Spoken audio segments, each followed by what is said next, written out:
Good morning student, welcome है आपका +2 class retail की क्लास में। ये आपका फिफ्थ यूनिट का थर्ड सेशन है, participants in the process of supply chain management. मैं पूजा सेन आपकी ट्रेनर हूँ रिटेल की। मैं government senior secondary school Sadiyana मंडी में पोस्टेड हूँ। तो मैं आपको जो भी आपके सप्लाई चेन मैनेजमेंट के पार्टिसिपेंट्स होते हैं उनके बारे में थोड़ा बताऊँगी। सबसे पहले ये जानने के लिए कि पार्टिसिपेंट्स कौन होते हैं सप्लाई चेन मैनेजमेंट में, थोड़ा सा हमें सप्लाई चेन मैनेजमेंट को जानना होगा। तो सप्लाई चेन मैनेजमेंट क्या होता है? सप्लाई चेन मैनेजमेंट में कुछ सीरीज़ ऑफ एक्टिविटीज़ होती हैं जिनके थ्रू जिसमें आप जो आपकी रॉ मटेरियल होता है वो फाइनल गुड्स तक बनकर वो फाइनल कस्टमर्स तक पहुंच जाता है। ठीक है, तो ये पूरी सप्लाई चेन होती है। तो ये सप्लाई चेन होती है, हर प्रोडक्ट के लिए अलग अलग सप्लाई चेन्स होती हैं। जैसे आप कोई भी प्रोडक्ट मार्केट से ख़रीदते हैं तो ये नहीं है कि सीधे आपको, जैसे आपने कोल्ड ड्रिंक ख़रीदा तो आपको कोल्ड ड्रिंक सीधा ही रिटेलर से मिल गया, लेकिन उसके पीछे पूरी एक सप्लाई चेन होती है। कैसे वो बनता है, फिर वो कहाँ से कहाँ पहुँचता है और कैसे कस्टमर तक, एंड कस्टमर तक वो पहुँचता है। तो ये सप्लाई चेन मैनेजमेंट के कुछ पार्टिसिपेंट्स होते हैं जो यहाँ पे बताए हैं। सबसे पहले सप्लाई चेन मैनेजमेंट में आपके सप्लायर आते हैं। उसके बाद सप्लायर क्या करते हैं, रॉ मटेरियल प्रोवाइड करवाते हैं मैन्युफैक्चरर्स को। मैन्युफैक्चरर्स वो मैन्युफैक्चरिंग यूनिट में भेजते हैं। उसके बाद वहाँ उनसे फ़ाइनल गुड्स रेडी होती हैं। फिर वो फाइनल गुड्स बन के वो रेडी हो जाती हैं और वो जाती हैं डिस्ट्रीब्यूटर के पास। उसके बाद डिस्ट्रीब्यूटर उनको होलसेलर के पास भेजते हैं, और होलसेलर के बाद वो गुड्स जाती हैं रिटेलर के पास, और रिटेलर के थ्रू वो एंड कस्टमर तक और या उसके एंड यूज़र तक वो गुड्स पहुंचती हैं।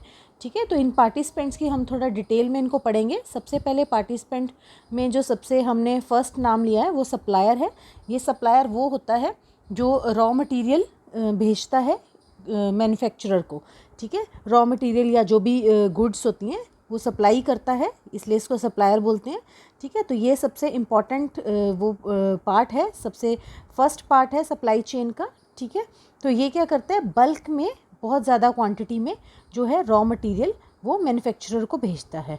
उसके बाद मैन्युफैक्चरर कौन होता है? मैन्युफैक्चरर वो होता है जो उसको रॉ मटेरियल को यूज़ करके उसको फिनिश्ड गुड में चेंज करता है।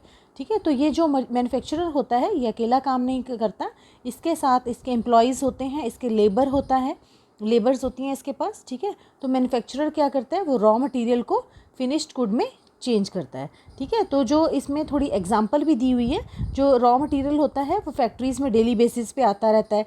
जैसे कि मैं यहाँ पे जो एग्जांपल दी है, जैसे आप फोर्ड की आपने कार यूज़ करी होगी, फोर्ड की कार देखी होगी, तो फोर्ड की जो कार होती है उसके लिए जो सप्लाईज़ आती हैं वो आती हैं आपकी ग्लास और मेटल आएगा, लेकिन उसके बाद उसकी क्या होता है, उसकी असेंबली होती है प्लांट में, और वो एक गाड़ी के रूप में तैयार होता है, उसके पार्ट्स बनते हैं, उसके बाद वो लास्ट में उसकी कार बनाई जाती है। ठीक है, तो उसके बाद आपका जो ये मैन्युफैक्चरिंग यूनिट आती है, इसमें जो अगला पॉइंट है, मैन्युफैक्चरिंग यूनिट्स होती हैं जहाँ पर मैन्युफैक्चरिंग होती है। मैन्युफैक्चरर जो भी रॉ मटेरियल लेता है सप्लायर से, वो सारा रॉ मटेरियल वो मैन्युफैक्चरिंग यूनिट में भेजता है। वहाँ पे उसको जो भी उसके पास मैन, मशीनरी, मनी और मटेरियल होता है, उन सबको मिला के उस रॉ मटेरियल से उनसे फिनिश्ड गुड्स बनाई जाती हैं। ठीक है, उन फिनिश्ड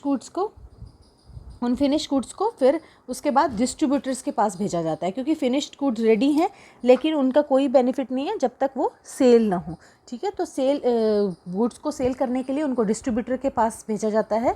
डिस्ट्रीब्यूटर क्या करता है, वो सप्लाई चेन का एक इम्पॉर्टेंट पार्ट होता है। वो क्या करता है, डिस्ट्रीब्यूटर उन जो फिनिश्ड गुड्स होती हैं उनको मॉल्स में, जैसे बड़े बड़े मेगा स्टोर्स में या फिर होलसेलर्स वगैरह के पास वो भेज देता है। उसके बाद डिस्ट्रीब्यूटर के बाद जब वो होलसेलर के पास जाती हैं, वो जो भी गुड्स होती हैं, जो होलसेलर होता है वो क्या करता है, वो रिटेलर और मैन्युफैक्चरर के बीच में मिडल मैन का काम करता है। तो वो क्या करता है, बल्क में रिटेल से आपके डिस्ट्रीब्यूटर से सामान लेता है और आगे किसको सप्लाई करता है, रिटेलर को सप्लाई करता है। ठीक है, उसके बाद आते हैं रिटेलर्स। रिटेलर्स कौन होते हैं? रिटेलर्स आपके जो भी आपके प्रोडक्ट होते हैं उनका फेस होते हैं। रिटेलर्स होते हैं जो कस्टमर्स के साथ डील करते हैं। जो रिटेलर्स होते हैं वो एंड कस्टमर या जो भी एंड जो यूज़र्स हैं उन तक वो आपका सारा जो प्रोडक्ट्स को पहुंचाते हैं। तो जो ये पूरी सप्लाई चेन है ये बहुत इम्पॉर्टेंट है, क्योंकि इस सप्लाई चेन में एक जो प्रोडक्ट को बनाने के पीछे पूरी सप्लाई चेन लगती है, इसमें क्या होता है आपकी सब चीज़ों का ध्यान रखना पड़ता है, कॉस्ट का ध्यान रखना पड़ता है, कितना टाइम लग रहा है उस चीज़ को बनाने में, उस प्रोडक्ट को बनाने में, ये ध्यान रखना पड़ता है। तो ये सारे जो एंटिटीज़ हैं वो अपना अपना रोल प्ले करती हैं, तभी जाके हमें जो क्या है एक्स्ट्रा कॉस्ट नहीं पड़ती प्रोडक्ट को बनाने में, और वो हमारे जो कस्टमर तक हैं, एंड यूज़र्स हैं, उन तक बहुत ईजीली और फास्ट जो है प्रोडक्ट पहुंच जाता है।